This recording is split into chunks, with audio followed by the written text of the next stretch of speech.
Tous les matins, au port de la Réunion, le pasteur Alain Jotang se rend sur les navires en escale sur l'île. Pas de robe pastorale, c'est en habit de marin qu'il arpente les couloirs de ce cargo en provenance de Singapour, amarré depuis une semaine. Comme à son habitude, il se rend directement au mess, la cabine où l'attend l'équipage philippin, sur le point de repartir en mer. Hello, my friend. Yeah. How many days now your ship was here?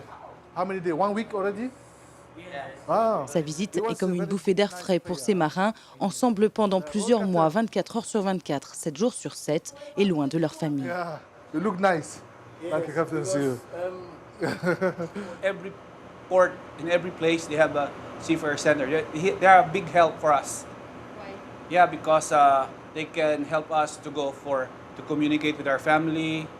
They give us also a transport and a guide. It's more make us more comfortable. You know, not we miss our family, same time, and to refresh our mind. Well.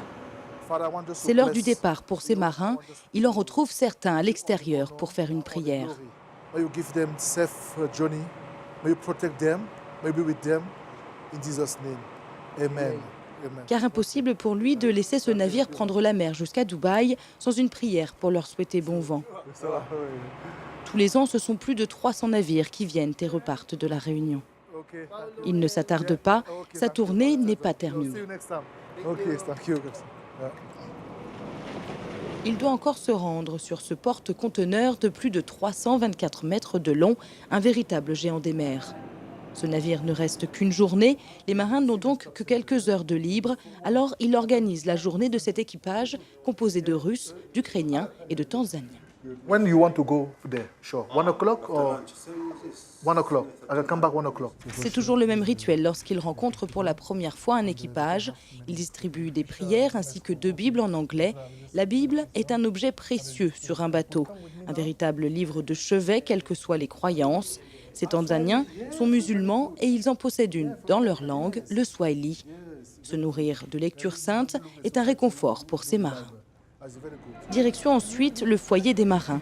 L'équipage est impatient de retrouver la terre ferme qu'il n'a pas foulée depuis plusieurs semaines.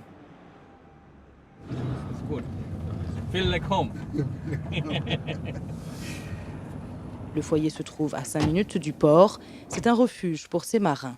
Ici, ils retrouvent Internet et peuvent ainsi communiquer avec leurs proches. Hors du navire, le pasteur devient un confident pour ces hommes. Une personne de confiance vers qui ils peuvent se tourner. La direction a été changée, il faut s'adresser au commandant. D'accord. Ouais. Patrick fait partie d'un autre équipage, celui du Marion Dufresne, à quai depuis plusieurs semaines. Pour nous, c'est comme des parents. Ils sont là pour assister, pour encadrer les marins. Donc on est assuré, une fois qu'ils sont là, on est bien assuré. Après quelques heures de détente, les marins retournent à leur navire. Les au revoir rythment la vie du pasteur. Avant de repartir au foyer, il prend 5 minutes pour profiter de la vue qu'offre ce gigantesque navire. Car les journées sont longues et le pasteur est totalement dévoué à ses marins. Il leur consacre sa vie. Notre rôle aussi, c'est d'apporter l'épanouissement aux marins, qu'ils ne soient pas crispés, qu'ils ne soient pas délaissés, ni abandonnés. Bon, mais qu'ils soient là et qu'ils savent qu'ils ont des amis, ils ont des personnes dans un port qui doivent les accueillir et qui doit les rassurer. Ça les épanouit et ça change un peu et ça enlève le stress et la monotonie du travail.